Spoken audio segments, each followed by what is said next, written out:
Hello guys, full storage na ba ang cellphone nyo? So ganito lang ang gagawin natin dyan para makapag-video ka na ulit at makapag-picture. Sa una, yung sa Google Play Store. Pangalawa, yung sa mga apps. So unahin na natin yung sa Google Play Store. Hanapin ang Google Play Store, tapos pindutin. Yan.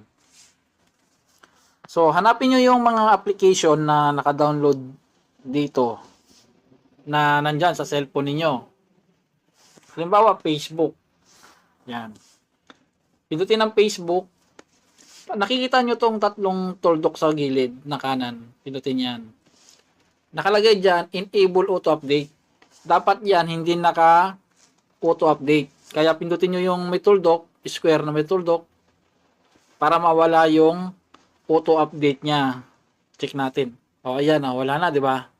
Kasi yan, pag mayroong update na bago si Facebook, automatic na mag-update yung application na nasa cellphone niyo. Kaya yung apps, yung data ng apps ay lumalaki. Kaya yung storage ng cellphone niyo ay kinakain niya, nababawasan. Okay?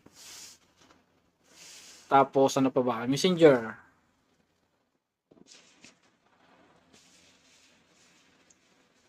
Okay, pindutin ang Messenger. Yan, enable auto update.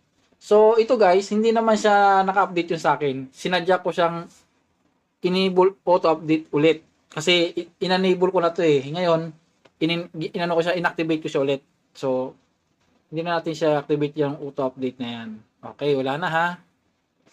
Tapos ano pa yung malalakas na ano diyan? Application. TikTok. Yan. Okay. Tignan nyo ang TikTok. Yan o. Okay. Pinutin yung tatlong tuldok sa gilid. Ayun, naka ano na pala to.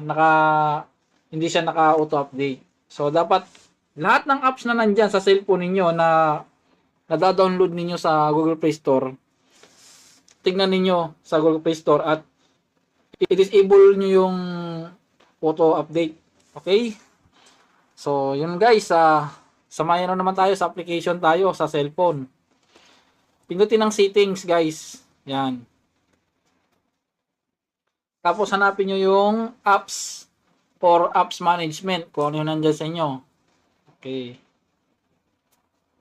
Tapos app info. Halimbawa guys, itong mga application na nandito sa akin. Itong yung mga nasa system na ng cellphone niyo, tulad nitong digital well-being. Nakita niyo naka-disable. Ano pa yung iba rito? Drive. Google Drive, naka-disable. Dinisable ko yan. Ayan o. Pinindot ko Pag pinindot ko tong enable, gagana sa Google Drive at lalabas na siya doon sa screen ng cellphone ko. Dagdag ano rin yan guys, gumagana na yan. Pero pag dinisable nyo yan, disable app, hindi na siya gagana. Tapos hindi nyo na siya makikita sa screen ng cellphone niyo kasi naka-disable. Yung mga system na hindi naman ginagamit. Tulad ng ano pa ba yung na dinisable ko rito? Yan Google Play, Movies and TV. Dinisable ko yan, hindi ko naman ginagamit yan eh. Meet, hindi ko rin ginagamit yan. Notes, hindi ko rin ginagamit. Dami kong hindi ginagamit dyan na naka-disable na. Wallpapers, YouTube Music, hindi ko naman ginagamit yung mga yan kaya disable ko yan. Dagdag yan guys sa storage ng cellphone niyo pag gumagana yung mga yan. Tapos, itong mga, halimbawa itong mga Google Chrome guys, yan, pindutin nyo yan. Tapos, hanapin nyo yung storage in cache. Yan. Ang gagawin nyo dito, nakikita ninyo, di ba? 16.90 megabytes yung nakalagay sa cache. I-clear nyo yan, clear cache. Ito yan sa kanan.